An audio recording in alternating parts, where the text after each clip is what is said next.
Hello, everyone, and welcome to Fire Talk with Chief Mark McCluskey. I'm your host, Public Safety Information Director Larry Flowers.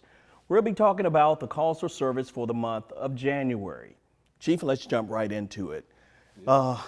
Real busy month for MFRD. Yeah, another busy month. Ever since we started the show, the numbers have went up consistently each month. We're at a total of 2,100 calls, as you can see this month.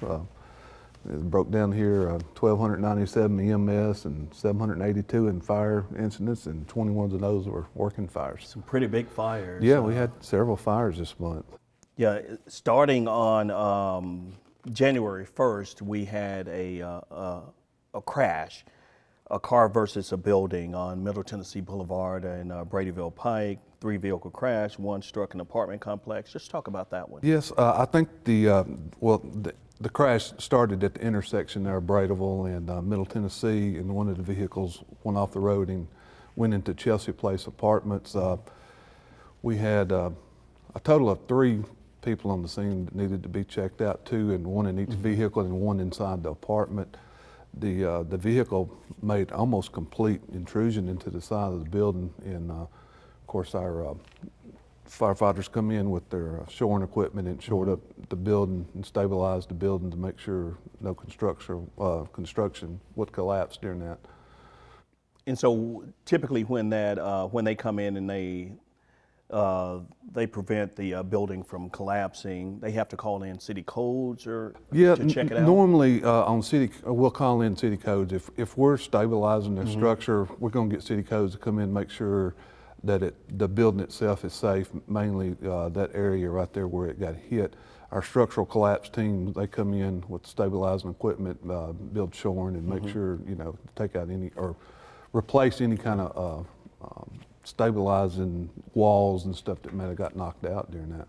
And the best news out of all of this is the injuries were none life-threatening. Yeah, minor injuries, that's good for the people driving the vehicles and also the person that was inside the apartment the car intruded into. And then the next day, January 2nd, MFRD firefighters responded to a residential fire on Alexander Boulevard. Yeah, that was a fire inside the master bedroom.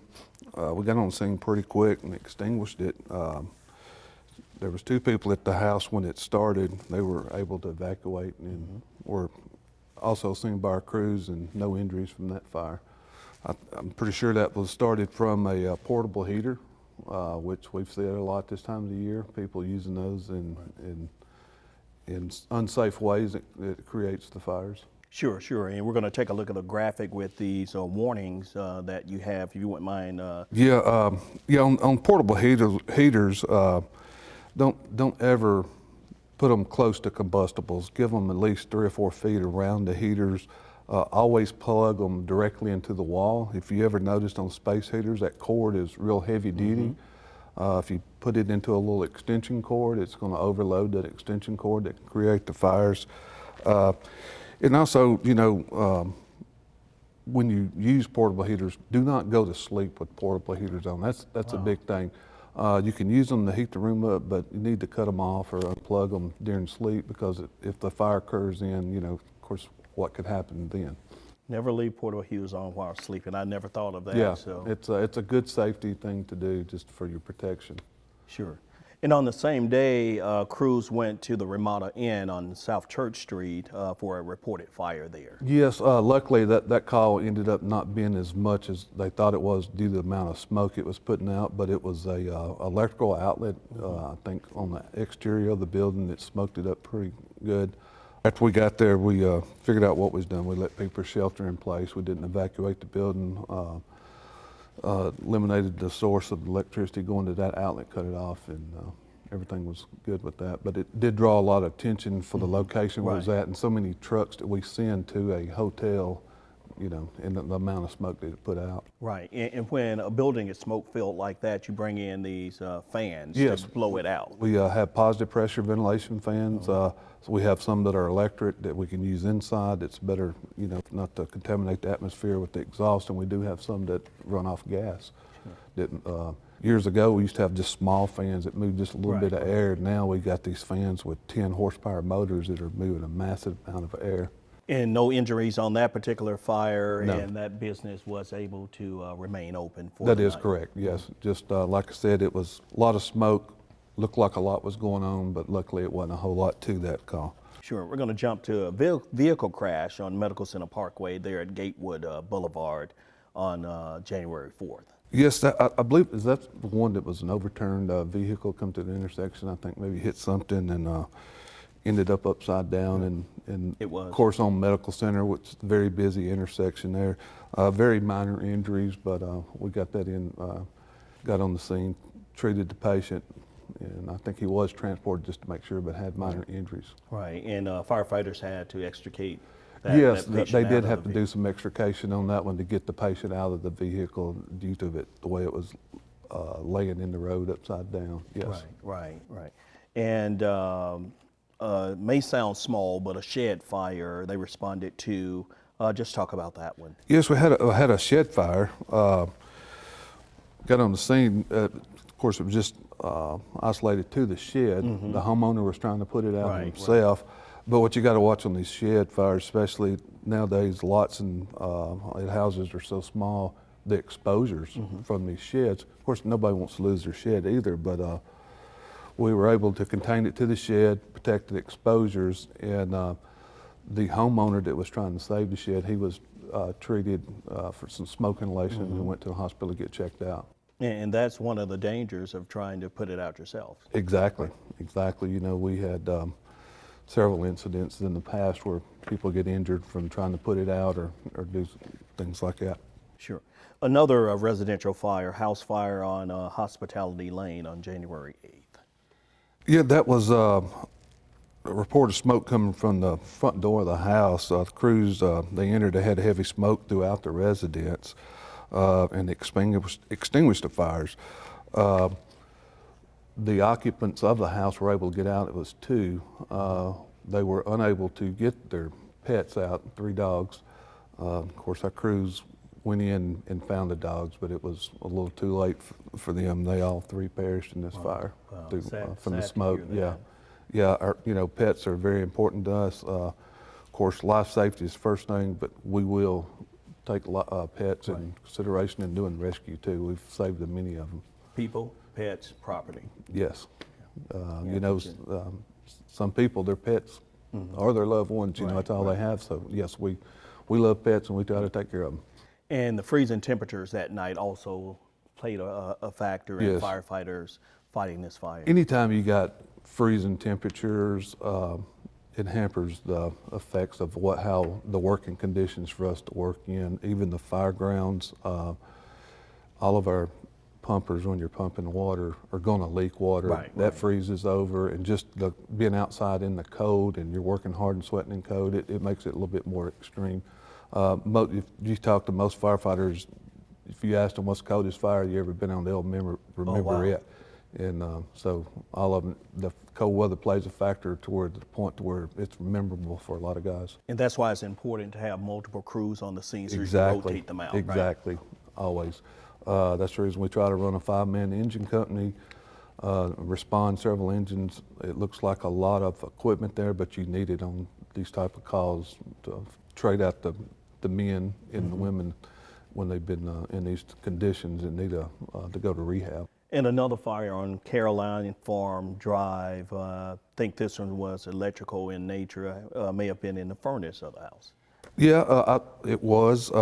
This come in, it caused minor damage to the furnace after come in. It was electrical fire inside the furnace, I believe is what caused the fire. Crews arrived on the scene, isolated it to that unit real quick. And this goes back to, and I'm not saying this one was, but your heating and air unit in your house, you need to maintain that. That's a working piece of equipment. Dust builds up in it. It's got electricity. Of course, electricity and dust, it's always can cause a factor. We have a lot of times when cold weather first comes, people turn on their heat. The heater coils inside, burn off the dust. That's that smokes up smell. the house. That's that smell. Okay. Yes, and a lot of people, and it is frightening. You get that smell, and you got smoke coming out of all your vents. And that's the reason you need to maintain your heat and air units. Yeah, and a few furnace safety tips we see here on the graphic. Have your furnace inspected and serviced by a qualified professional yearly. Ensure that the ground around your furnace is clear of flammable material. You want to replace those furnace filters regularly to prevent overheating. Install and maintain smoke alarms and carbon monoxide detectors near that your furnace. And of course, as you mentioned, Chief, if you smell the burning or notice some unusual sounds from the furnace, turn it off and call a professional Yes. to come in and service that particular unit. Yeah, the call the professionals to look at it, work on it, or if you do think something's burning, you smell something, you can give us a call. We'll come over and check it out too. Yeah. Not do the service on the unit, but make sure it's not on fire. I understand. It's cheaper if you can do it for us now, I tell you. If that was the case, I would have called a couple of months ago and I had to replace my unit. Oh man, I hear you. And this fire was a major fire, Crazy Seas liquidation there on West College Street. Yeah, that come in, it was I think around 10 o'clock or so that night.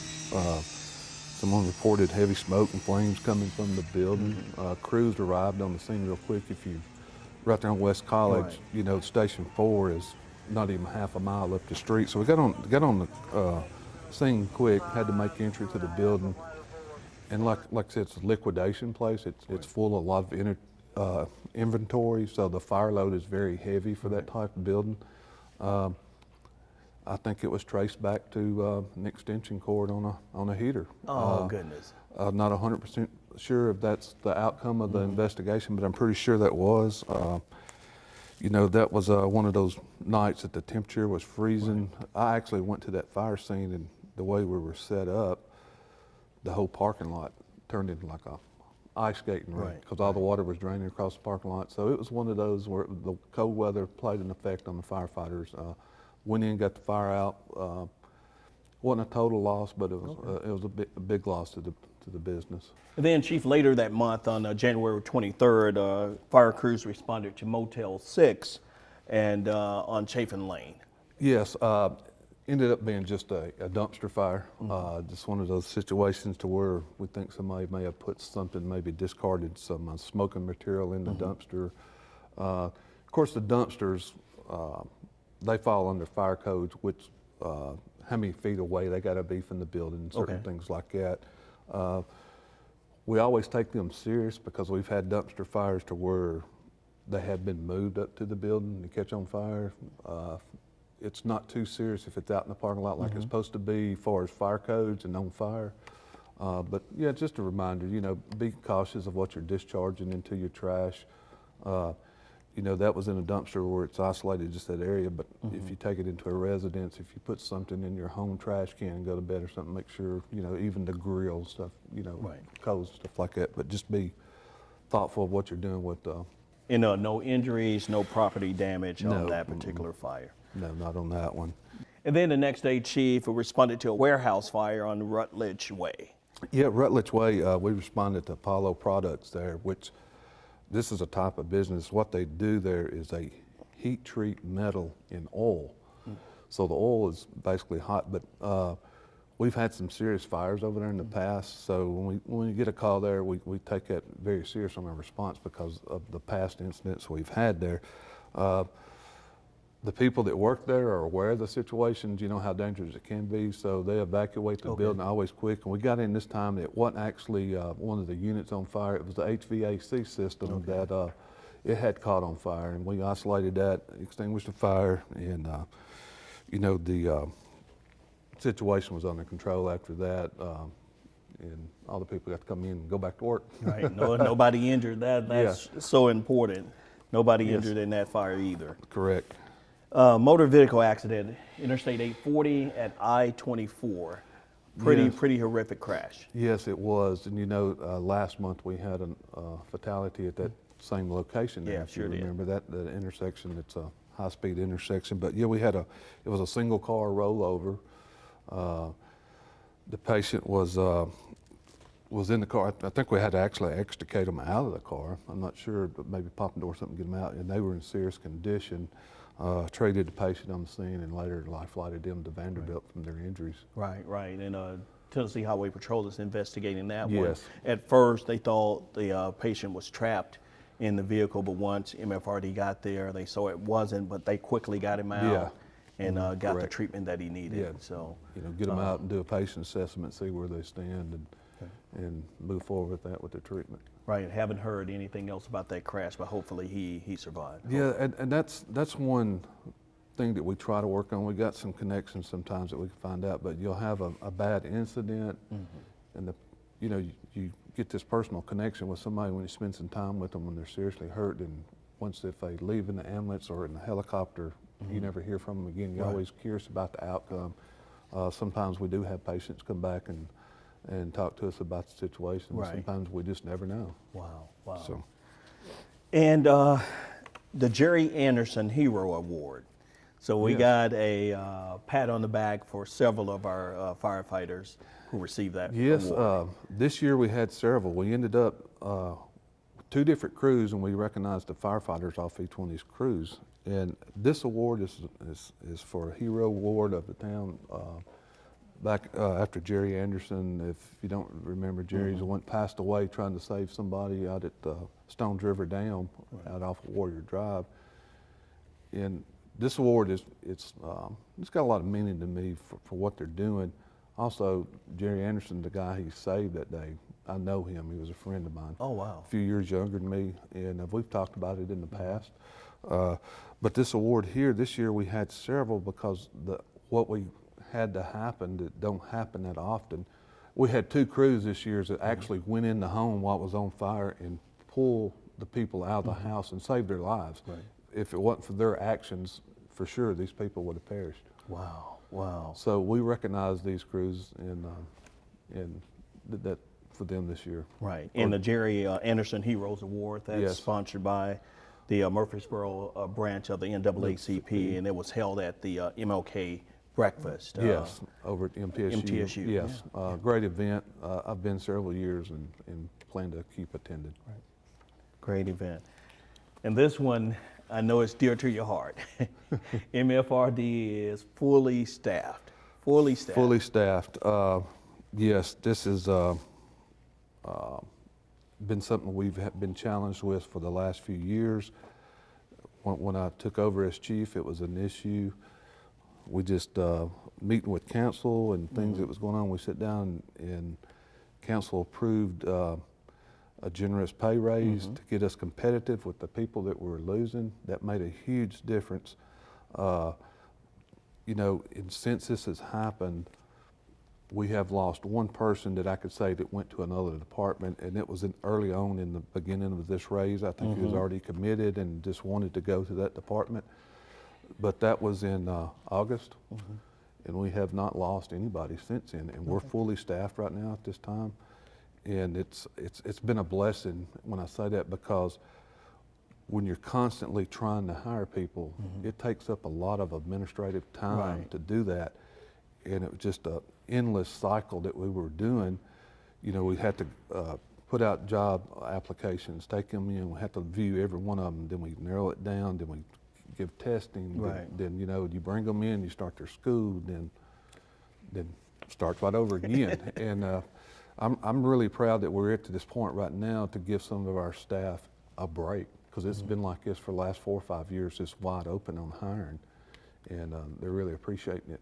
Sure, sure. And with Murfreesboro being a growing city, are you planning to at least ask for some additional positions? We may ask for a couple of additional positions this year, but far as our firehouses, the main amount of our employees, we have 11 stations right now. They're all fully staffed. Okay. The only thing that we might need some more people in is in our administrative side to handle some more issues, or not issues, but just day-to-day work. Yeah, workload, yeah. Workload, more people, more workload. And then hopefully we'll remain like this until we get a new station open and be ready to hire for it. Right, and we have to talk about the number of incidents that you guys responded to in 2024, 20,894 incidents. Yes, several. It's you break it down. It's I've done this before. It's like every 2 minutes we're running a call. Oh, wow. It adds up in our guys. and gals, they stay constantly busy. We got a great team. I can't say enough about them. They're always excited about being at work, making those calls and helping the community out. So we got a great team right now. Right, and as we show each time, anywhere from 1,800 to 2,000 calls a month. Yes. So, yeah. It should, by what we're averaging right now, be more than this next year. Wow, wow. So, yes. We're going to move on. A couple of fun things. A flag replacement at Indian Hills Golf Course, Ladder 2 C Yeah, Company. C Shift, sorry. Stay shift, yeah. You know, there's a lot of businesses here in town have huge flags, and they're not your normal flags. You just can't lower them, change flag out, and send another one up. So we have a few people in town that have these flags. Whenever they change them out, or sometimes they give us a call, and we don't mind helping them out. We actually we had this one, and not too long ago too, we had a veteran, World War II veteran, and he was having trouble with his Hellier on the ladder, or on his pole. It needed to be changed, and we went out and changed it for him. Oh, okay, okay. And he was really appreciative of us doing that for him. But yes, we helped out Indian Hills by putting their new flag up for them. We do that. A little story on this, you know, Dodge's store down here, they probably have the largest flag here in town. A good friend of mine from high school, his father was a manager or something over there. So he, knowing me, this is how it got started with Dodgers. He's like, hey, can you bring a truck down and help me with this flag? Right. I'm not sure how they were doing it at first. So they would replace it about every 12 months. He'd always call me. And the good thing about it, we'd go down there, and as soon as we got done, he had us a box of chicken ready for And then us. Dodgers chicken, you know, that was that late night stuff when you're in college, man. Yes. Great. Indeed. But actually, Ladder 4 went there a couple of days after the Indian Hills fire and did the same. They did. Yeah. And So- beautiful video as you see right Yeah. now of that flag. And we're glad to do that. You know, these businesses want to be patriotic and do a flag, you know, and understand it's not like you can just climb up a pole and change it. We'll help them out, Right. you know, so we're glad to do Well, that. like if you need some help going up that ladder, you know, I went through the Citizen Fire Academy and I went up that ladder, man. I can help out. We'll call you on the next one then. And Chief, the city was shut down a couple of days because of snow, but the firefighters took an opportunity to have a little fun. Yeah, that just shows their enthusiasm of enjoying work and stuff. You know, public safety does not close down for snow. So if they had a little break, some of them built snowmans. I'm sure some snowball fights and everything, but they always having a good time, you know. So, Friendly competition there. friendly competition, yeah.